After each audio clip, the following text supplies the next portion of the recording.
नमस्कार, मैं हूं मिस्टर स्टॉक। तो दोस्तों, हाल ही में हुई 5G स्पेक्ट्रम नीलामी में दो ही टेलीकॉम कंपनियां रिलायंस जियो और एयरटेल ने बिजनेस टू कंज्यूमर सेगमेंट में बड़ी भागीदारी करती नजर आई है, जबकि अडानी ग्रुप ने अपने बिजनेस टू बिजनेस के लिए स्पेक्ट्रम खरीदा है। हालांकि बाद में वोडाफोन आइडिया ने आने वाले समय में कुछ सर्कल में 5G सेवा शुरू करने की घोषणा की, लेकिन साथ ही ये भी कह दिया कि 5G सेवाओं का वैल्यू अधिक होना चाहिए। यानी कि वोडाफोन आइडिया का कहने का मतलब ये है कि टेलीकॉम कंपनियों को 5G सर्विस देने के लिए अपने ग्राहकों से ज़्यादा पैसे वसूल करने चाहिए। इसके बाद जो चौंकाने वाली खबर सामने आई वो ये थी कि सरकार वोडाफोन आइडिया में 35% से ज़्यादा हिस्सेदारी लेगी। दोस्तों, ऐसा इसलिए हो रहा है क्योंकि वोडाफोन आइडिया सरकार को लाइसेंस सहित अन्य फीस चुकाने में असमर्थ रही है, इसलिए अब कर्ज की राशि को सरकार के शेयरों में बदल दिया जाएगा। अगर ऐसा होता है तो कंपनी में वोडाफोन ग्रुप दूसरे नंबर और आइडिया सेल्युलर की हिस्सेदारी तीसरे नंबर पर होगी और तकनीकी रूप से वोडाफोन आइडिया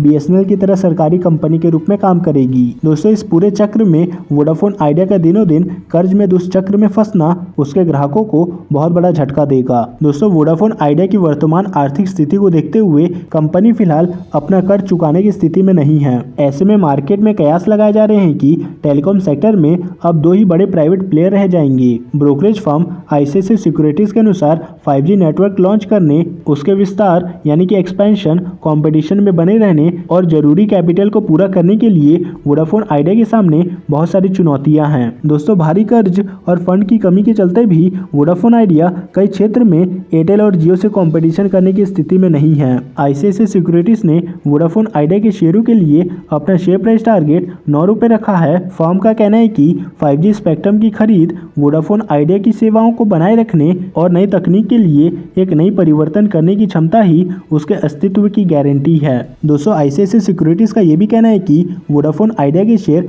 5 रुपए तक नीचे गिर सकते हैं। दोस्तों, फर्म के अनुसार अप्रैल मार्च 2023 में वोडाफोन आइडिया को एजियर भुगतान, पिछले नीलामी की स्पेक्ट्रम किस्त और ब्याज भुगतान आदि के रूप में 300 बिलियन रुपए का नगद भुगतान करना पड़ेगा।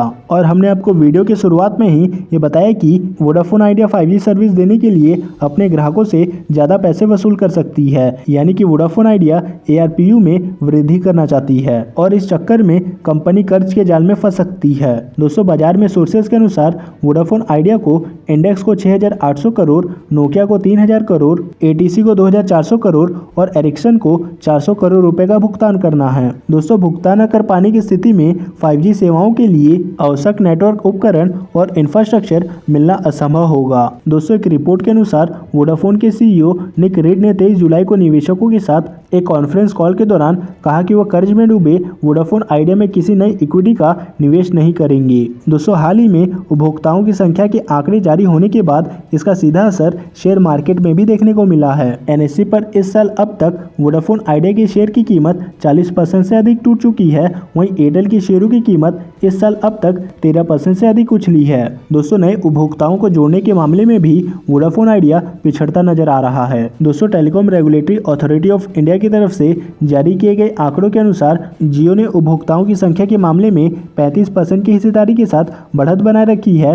भारतीय एयरटेल ने 31% शेयर के साथ दूसरे स्थान पर है। वहीं वोडाफोन आइडिया की हिस्सेदारी गिरकर 22% रह गई है। हालांकि आप कमेंट करके बताइए कि आपने वोडाफोन आइडिया का शेयर कितने के प्राइस लेवल पर बाय करके रखा हुआ है, और आप ये भी कमेंट करके बताइए कि आप कौन सा सिम यूज कर रहे हैं। तो दोस्तों, ये तो कुछ अपडेट वोडाफोन आइडिया के शेयर को लेकर। इस वीडियो में फिलहाल इतना ही, मिलते हैं नेक्स्ट वीडियो में।